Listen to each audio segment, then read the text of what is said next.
جو کہ اس سے پہلے آج کل پی این ایس سی کے چیئرمین ہیں، اور P N S C chairman سے پہلے یہ D G port and shipping تھے، تو ان کو بھی تجربہ اب 3 ساڑھے 3 4 سال کا ہو گیا ہے اس فیلڈ میں. اور آخر میں last but not the least اور موسٹ امپورٹنٹ، حضرت محمود مولوی صاحب میرے بھائی بھی ہیں، اور پہلے دن سے کیونکہ ان کی بڑی ایکسپرٹیز ہے اس فیلڈ میں. ایک زمانے میں یہ ان کی اپنی شپنگ کمپنی بھی تھی اور اپنے جہاز بھی تھے، اور انہوں نے بورڈ میں سرو کرنے کے بعد زبردست ہماری ہیلپ کی ہے پورے سیکٹر کی. اور میں آپ کو کچھ ایگزامپلز دوں گا جس سے میں آپ کو بتاؤں گا کہ محمود مولوی صاحب کی انوالومنٹ سے ملک کا ڈائریکٹ کتنا فائدہ ہوا ہے، کتنے 100 کروڑ روپے بچے. ایک کام اگر یوں کر رہے تھے تو اتنا نقصان ہونا تھا، اتنا خرچہ ہونا تھا، اور یوں کیا تو کتنا فائدہ ہوا. اور پھر پرائم منسٹر صاحب نے ان کو ایس اے پی ایم آن میری ٹائم بھی تعینات کیا. سو مولوی صاحب کا بھی ایک بہت بڑا رول ہے. دیکھیں جی، 3 سال جب ہم آئے تھے تو جب میں نے اوتھ لیا تھا، جیسے کل آپ سے بتایا بھی اور آپ کو پتا بھی ہے، سیکنڈ بیچ تھا. پہلے بیچ میں ہم نہیں تھے. 3 ہفتے بعد ایک سیکنڈ بیچ آیا تھا. تو پرائم منسٹر صاحب نے ہمیں کہا کہ آپ کے پاس 2-3 ہفتے ہیں، آپ سارا کچھ سمجھ لیں. یہ میرے لیے بالکل نیا سیکٹر تھا، اور اکثر جب میں بیٹھ کے جب ملتا تھا لوگوں سے، ایون بیفور اوتھ لینے سے پہلے بھی اور اوتھ لینے کے بعد بھی، اور آج تک بہت ساری چیزیں آدمی سیکھتا ہے. تو بڑی ساری ٹیکنیکل چیزیں تھیں جو کہ کراچی میں رہتے ہوئے ہمیں نہیں پتا کہ سمندر میں ہوتی ہیں، اور جو اسپیسیفک کور کر رہے ہیں لوگ اس سیکٹر کو، وہ بھی سیکھ رہے ہیں. بیکاز انسان ہمیشہ سیکھتا ہے. یہ کانسٹنٹلی اتنا بڑا فیلڈ ہے، کانسٹنٹلی انسان سیکھتا ہے. اور آگے جانے سے پہلے یہ بھی بتا دوں کہ اس منسٹری کے بارے میں مشہور کیا تھا کہ یہ بہت بڑا کھانچا منسٹری ہے. لیٹس بی سچ بات کریں، اتنی کوئی سیریسنس تھی نہیں. بیکاز ایک ٹرمینالوجی ہوتی ہے جو کہ میں نے آ کے وزیر بننے کے بعد ہی سیکھی. اسے کہتے ہیں، نیوی کی زبان میں کہتے ہیں سی بلائنڈنس. سی بلائنڈنس کا مطلب یہ ہے کہ سمندر میں لوگ شاید گھومنے چلے جاتے ہیں، جہاز جا رہا ہے دیکھ لیتے ہیں، لیکن اس کے پیچھے کیا کیا چیزیں ہوتی ہیں لوگوں کو پتہ نہیں ہے. اور افسوس ہے کہ پاکستان میں اس سیکٹر کو پرائم منسٹر عمران خان صاحب سے پہلے شاید کسی نے اتنے غور سے دیکھا بھی نہیں، سوچا بھی نہیں. انہوں نے کہا جی لگا دو منسٹر، بس ٹھیک ہے، مال آ رہا ہے، مال جا رہا ہے. یہ نہیں سوچا کہ اس کو انہینسمنٹ کیسے ہو سکتی ہے، اس کو بہتر کیسے کر سکتے ہیں. 80% آپ کا جو ایف بی کلیکٹ ہوتا ہے کسٹم، وہ بھی پورٹ سے ہوتا ہے. آپ کی 80% ایکسپورٹ یا امپورٹ یا ٹریڈ، وہ بھی پورٹ سے ہوتی ہے. اور جب بھی معیشت کی بات کرتے ہیں، آپ کے ٹی وی چینلز پہ جب دکھاتے ہیں جی معیشت اوپر چلی گئی، معیشت کا پہیہ تیز ہو گیا، یا معیشت کا پہیہ رک گیا یا چل گئی، مزے کی بات یہ ہے کہ وہ دکھا رہے ہوتے ہیں پورٹ اور کنٹینر اٹھ رہے ہیں، کنٹینر جہاز لگ رہے ہیں. یہ ضرور دکھاتے ہیں معیشت کی جب بات کرتے ہیں، لیکن اس کے پیچھے کیا انٹیل کرتا ہے، لوگوں نے اس کے اوپر کوئی توجہ نہیں دی. تو پہلی چیز جب ہم آئے تو جب ہم نے ریسرچ کی تھوڑی، تو ہمیں ایک لفظ سیکھا، بلو اکانومی.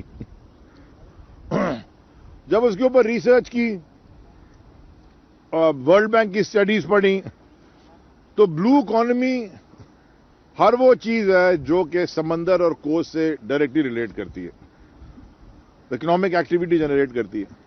تو آپ کے پورٹس ہو گئے، بلو اکانومی کا حصہ ہے. جہاز رانی ہو گئی، بندرگاہ کے بعد جہاز رانی ہو گئی، شپنگ بلو اکانومی کا حصہ ہے. آپ کو پتا ہے کہ آپ کی انڈسٹری، ساری دنیا بھر میں انڈسٹری لگتی ہے سمندر کے قریب، تاکہ کاسٹ کم ہو ٹرانسپورٹیشن کی. تو پورٹ قاسم انڈسٹریل پورٹ ہے. اور ایک زمانے میں جب کے پی ٹی ڈیسائیڈ ہوا تھا، تو کے پی ٹی بھی ایک ٹریڈنگ انڈسٹریل پورٹ ہی تھا. وہ اور بات ہے کہ ہم نے اتنے سالوں میں جو کے پی ٹی کی انڈسٹریل لینڈ بننی چاہیے تھی، جہاں انڈسٹری لگنی چاہیے تھی، یا جہاں پہ اور کچھ ہو سکتا تھا، وہ سارے انکروچمنٹس اور قبضے ہو گئے. جتنا ہائیڈرو کاربن آتا ہے پاکستان میں، یعنی کہ گیس یا ایل این جی یا پیٹرولیم پروڈکٹس، فرنس آئل، مو گیس، ایچ ایس ڈی، جو بھی تیل سارا، یا کوئلہ جو آپ امپورٹ کرتے ہیں، وہ سارا سمندر پہ آتا ہے. اور بہت سارے پلانٹس، پاور پروڈیوسنگ پلانٹس سمندر پہ ہی لگے ہوئے ہیں، پورٹ کاسے میں لگے ہوئے ہیں. چوتھا، پانچواں، فشریز. دنیا میں جنگیں ہوتی ہیں فشرنگ سیکٹر کے اوپر. جو انگلینڈ کا فرانس کے ساتھ سب سے بڑا چیلنج ہے، جو ایشو ہے بریگزٹ میں، وہ فشنگ رائٹس کے اوپر ہے.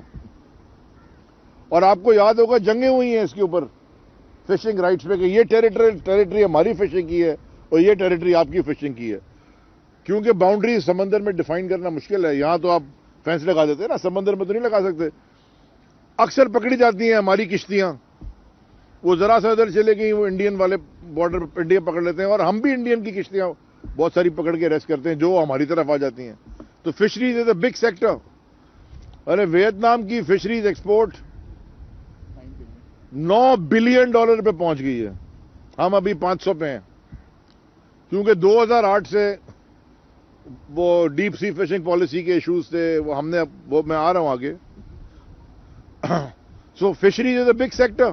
اور یہ جو شہر ہے جس کا نام کراچی ہے، وہ پہلے کولاچی تھا، وہ مائی کولاچی کی ساری تاریخ آپ کو پتا ہے. یہ سارا فشریز کا سیکٹر تھا. بلوچستان کا ابھی بھی جو پوری کوسٹل اکانومی ہے، وہ ہوٹل سے اور کوسٹل ٹورزم سے نہیں چل رہی، وہ فشری سے چل رہی ہے. اور یہ آخری سبجیکٹ جو میں کہتا ہوں، کوسٹل ٹورزم. دنیا بھر میں جہاں جہاں آپ باہر گئے، آپ نے دیکھا کہ سمندر پہ جو پراپرٹیز ہیں وہ سب سے زیادہ مہنگی ہیں. بیچ فرنٹ، جب اشتہار آتا ہے نا، بولتے بیچ فرنٹ پراپرٹی، اس کے 50% زیادہ ہیں بولے پیچھے والے گھر سے. ہمارے بیچ فرنٹ پہ ماشاءاللہ ساری انکروچمنٹ کر دی گئی. ہمارا بیچ فرنٹ تباہ ہے. اور آخری کلائمیٹ چینج سے ڈائریکٹلی ریلیٹڈ ہے، بیکاز یہ مینگرووز آپ دیکھ رہے ہیں، یا پولوشن جو سمندر میں ہم کرتے ہیں گندا پانی پھینک کے، یا کچرا سالڈ ویسٹ مینجمنٹ، جسے جب آپ نہیں کر سکتے تو وہ سارا کچرا بہ کے سمندر میں جاتا ہے، تو وہ ڈائریکٹ ٹھنڈا نہیں چاہیے، ڈائریکٹ کلائمیٹ چینج کو وہ افیکٹ کرتا ہے. ابھی بھی آپ نے دیکھا پرائم منسٹر جب کراچی آئے تھے، پھر یہاں سے سیدھا بلوچستان گئے اور ایک میانی ہور میں جا کے وہاں پہ انہوں نے مینگروو پلانٹیشن کی. تو جو کلائمیٹ چینج دنیا میں سارا چل رہا ہے، اور یہ ایکو سسٹم کے لیے بڑا ضروری ہے یہ مینگروو پلانٹیشن. سو یہ 5 6 7 سیکٹر سارے کے سارے ڈائریکٹلی ریلیٹ کرتے ہیں بلو اکانومی سے.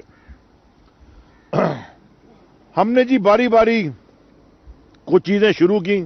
اب میں آ جاتا ہوں کہ ہمیں کیا ملا تھا. میں نے آپ کو بریف تھوڑا سا کر دیا ہے، اور بتا دوں اس میں ہمیں ملا کراچی پورٹ ٹرسٹ، جو کہ کہا جاتا ہے کہ جناح صاحب نے پہلا جو سائن کیا تھا گورنر جنرل بننے کے بعد، وہ سینٹرل بینک کے، اس وقت اسٹیٹ بینک نہیں سینٹرل بینک بنا تھا. اور وہ بنا تو نہیں تھا کیونکہ پیسے تو ہندوستان سے شروع میں پرنٹ ہو کے آ رہے تھے، لیکن سیٹ کرنے کے لیے پہلا گورنر اسٹیٹ بینک یا گورنر سینٹرل بینک، اور دوسرا جو نوٹیفیکیشن سائن کیا تھا وہ چیئرمین کے پی ٹی کا تھا، کیونکہ اکانومی کے اوپر بیس تھا، وہ انڈرسٹینڈ کرتے تھے. ہمیں کے پی ٹی ملا جس کے اندر اوور امپلائمنٹ ہے. ہر وقت سوشل میڈیا کے اوپر ایک چل رہی ہوتی ہے کہ جی دیکھیں جی کراچی والوں کو نہیں دے رہے. اگر کراچی والوں کی تعداد، اور میں خود کراچی والا ہوں، تو ایسے تو نہیں ہو سکتا کہ میں بولوں کہ جی میں کراچی والوں کو نوکری نہیں دوں گا. میں کلیئر کر دوں چیزیں ساتھ ساتھ. یہاں 70 75 کتنے 80% ہے آپ کا، یو کراسڈ. جو امپلائمنٹ ہے وہ اربن سندھ کی ہے اور کراچی کی زیادہ لوگ ہیں. اگر کراچی کے اندر کوئی پٹھان بھائی رہتا ہے اور اس کا ڈوموسائل کراچی کا، میں اس کو کراچی والا تسلیم کروں کہ نہیں کروں؟ کیا کروں؟ میں کیا بولوں؟ تم کراچی والے نہیں ہو؟ جو 3 جنریشن سے یہاں رہ رہا ہے، دادا باپ بیٹا بھی نوکری کر رہا ہے، وہ کراچی والا ہی ہے. ایسے تو پھر کوئی بھی کراچی والا نہیں ہے. تو جو کراچی میں رہ رہے ہیں وہ کراچی والے ہیں بھائی. سو کراچی والوں کی تعداد اتنی ہے. اور کے پی ٹی کا ایکسٹرنل فائنینشیل آڈٹ 2010 سے ہوا ہی نہیں ہے, ہوا ہی نہیں تھا. تو اگر آ کے یہ کہہ دیں کہ جی ہم نے اتنا فائدہ کیا اتنا نقصان کیا, بولے جی مان لیتے ہیں آپ کی بات, یہی کہہ سکتے ہیں نا, مان لیتے ہیں, کیونکہ کھول کے تو دیکھا ہی نہیں کہ جو وہ کہہ رہے ہیں ٹھیک ہے کہ نہیں ٹھیک ہے.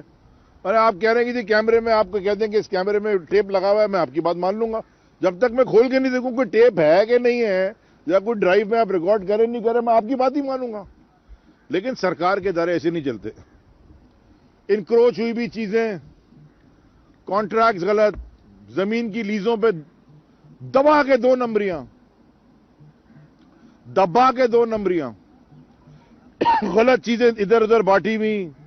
سٹے آرڈر پہ کوئی 900 تو کیسز ہیں اس وقت کے پی ٹی جس کے اوپر کر رہی ہے, اس میں سے 700 کے قریب کیسز زمین کے ہیں, لینڈ کے اوپر کیسز ہیں. 6 مہینے کے لیے دیا تھا ویئر ہاؤس بنانے, وہاں بلڈنگ بنی ہوئی ہے, وہ سٹے آرڈر ہو گیا ہے, انہوں نے آگے لیز بھی بنا کے بیچ دی, لوگ رہ بھی رہے ہیں, تھرڈ پارٹی انٹرسٹ کریٹ ہو گیا. 10 سال ہو گئے, 15 سال ہو گئے, لو جی کیس چل رہا ہے. جو نئی شادی ہو کے آئے تھے ان کے بچے 15 سال کے ہو گئے اسی اپارٹمنٹ میں, وہ کہہ رہے جی اب تو سٹے آرڈر والے بھی روک رہے ہیں, بڑا ہمارے پاس تو لیز ہے, تھرڈ پارٹی انٹرسٹ کریٹ ہو گیا. ہاں, اور ایفیشنسی, ایکچوئل پورٹ آپریشنز کی ایفیشنسی, ٹگز پرانی 30 35 بی پی کی ٹگز دنیا کہیں اور چلی گئی ہے. جو ٹھیک ہو رہی ہیں وہ ورک شاپ بند, کے پی ٹی کا ورک شاپ پچھلے 14 سال سے بند ہے. ہم تو نہیں تھے 14 سال سے میں وزیر, ہم کیا کرا ہم نے وہ ہم آپ کو بتانے جائیں گے. 14 سال سے ورک شاپ بند ہے, چھوٹے چھوٹے کام کرتے ہیں, 1302 بہانے آپ کو دے دیں گے اس لیے بند ہے. یہ کوئی نہیں بتائے گا کہ چل کیسے سکتا ہے, مگر بند ہے. اس کے بعد آ جائے پورٹ قاسم. اب پورٹ قاسم اس وقت پریمیئر پورٹ بن گیا ہے پاکستان کا. وہاں بھی زمینوں میں انڈسٹریل اسٹیٹ بانٹی بھی, لوگوں نے پوری پیمنٹ کی, ان کو زمینیں نہیں ملی ہوئی, پانی میں زمینیں بیچی ہوئی ہیں. آپ آئے, آپ نے پیمنٹ کر دی, زمین ہو گئی, کاغذ ہو گیا, بولے سر زمین کہاں ہے, بولے وہ تو ابھی ریکلیم کریں گے. وہ 20 سال سے گھوم رہے کاغذ لے کے کہ یار ابھی کیا ہو گیا.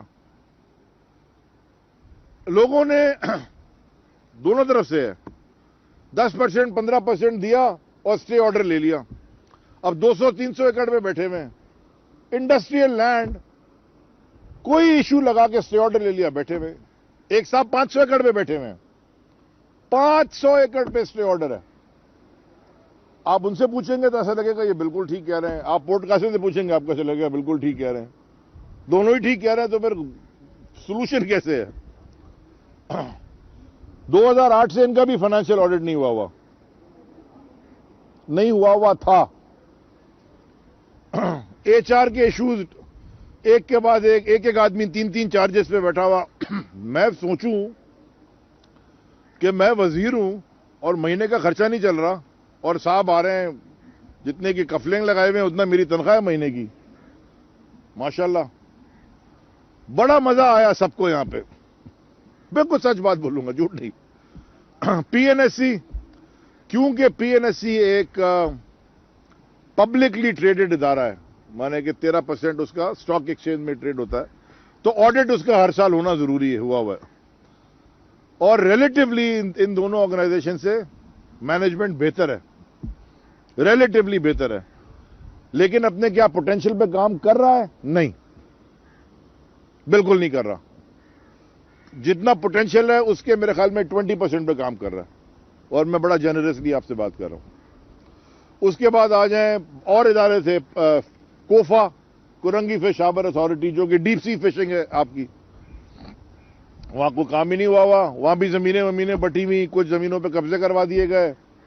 اور کب سے وہاں ایم ڈی نہیں تھا؟ 10-12 سال سے ایم ڈی کوئی نہیں تھا وہاں, ایم ڈی کوفا ہی نہیں تھا, بس ہی چل رہا تھا. بورڈ ہی نہیں تھا, کوئی بورڈ, ہم نے بورڈ بنایا, بورڈ بھی نہیں تھا وہاں پہ, بس چل رہا تھا. 2015 سے بورڈ نہیں تھا. آ جائیں آپ پھر ایک پی ایم اے, پاکستان میری ٹائم اکیڈمی, جہاں پہ آپ سیلرز اور سی فیئرز ٹریٹ کرتے ہیں.